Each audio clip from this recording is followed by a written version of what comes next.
One of the things I struggle with every day is my unhealthy habit of overthinking. And it's not just restricted to the big worries of life, but also in the small, mundane things.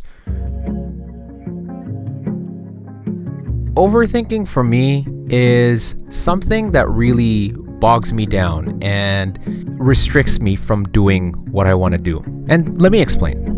An analogy I kind of came up with to explain what overthinking is like for me is like putting clothes into the dryer when you do laundry. So imagine when you finish up washing your clothes, it's all packed up and compressed and heavy. When you put it in the dryer, it doesn't seem like it takes that much space. But once you start the cycle and your clothes start to dry up, they start to expand. And once they expand and you open that door, the dryer looks much more full as opposed to when the clothes were still wet. So how does that relate to overthinking? Well, if you think of the wet clothes as thoughts and the dryer as your head.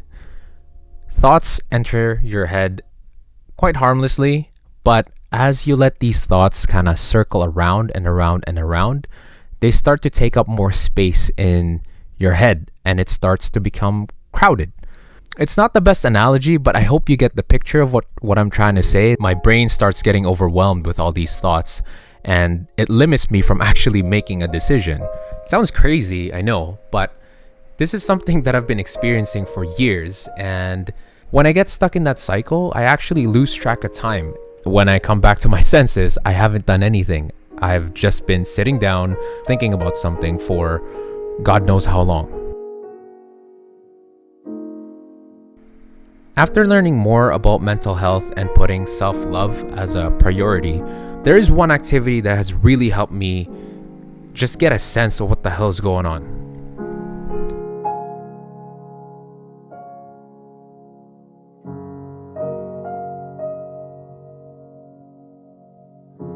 For a full year, I tried journaling every day. And it's quite funny because how I pictured a journal is like a diary, and the cliches from the movies where they write Dear Diary at the beginning of their entries, that's what I was thinking about. So I was like, I don't know if I want to try journaling or not.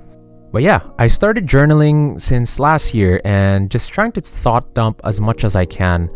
And when I do my journaling, it's not about what I did that day, it's about the dominant emotions that I'm feeling. It was just letting my mind flow, letting anything and everything that come to my mind, just writing them all down on paper, taking the thoughts outside my head, similar to how you take out dry clothes from the dryer to put away in your closet.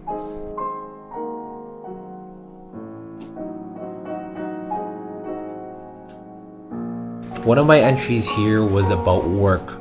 So I started with this new company and I was 9 months in and I was still kind of adjusting to how things were done in this new company, like the expectations, the quality of work, the standards that they hold themselves up to. So I was still in that I was done probation, but I was still adjusting to the flow of this new company.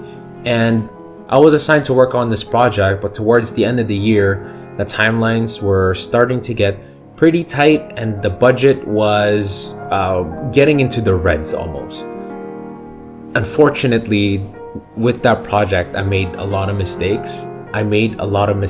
And some of these mistakes were rookie mistakes. And I have to say, my discipline was not the best when I was working on that project.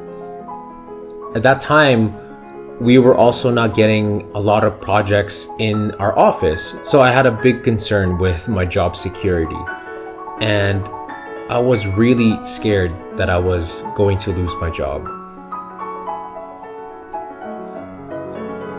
Having the thoughts on paper, it helped me disassociate myself from those thoughts and really see them under a different light.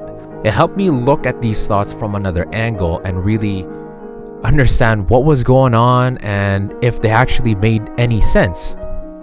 It helped me get the thoughts out of my head and really stop that endless loop thought cycle that would happen if I allowed it to snowball.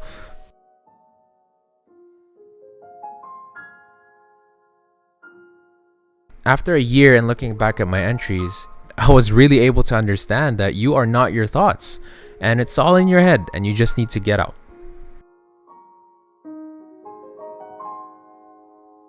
I've had this habit of overthinking for years now, and I don't think is ever gonna leave me. And as a matter of fact, I think it's one of the reasons why I'm me. I've learned to understand that I have no control over the thoughts that come into my head, but what I do have control over is how I choose to react to them.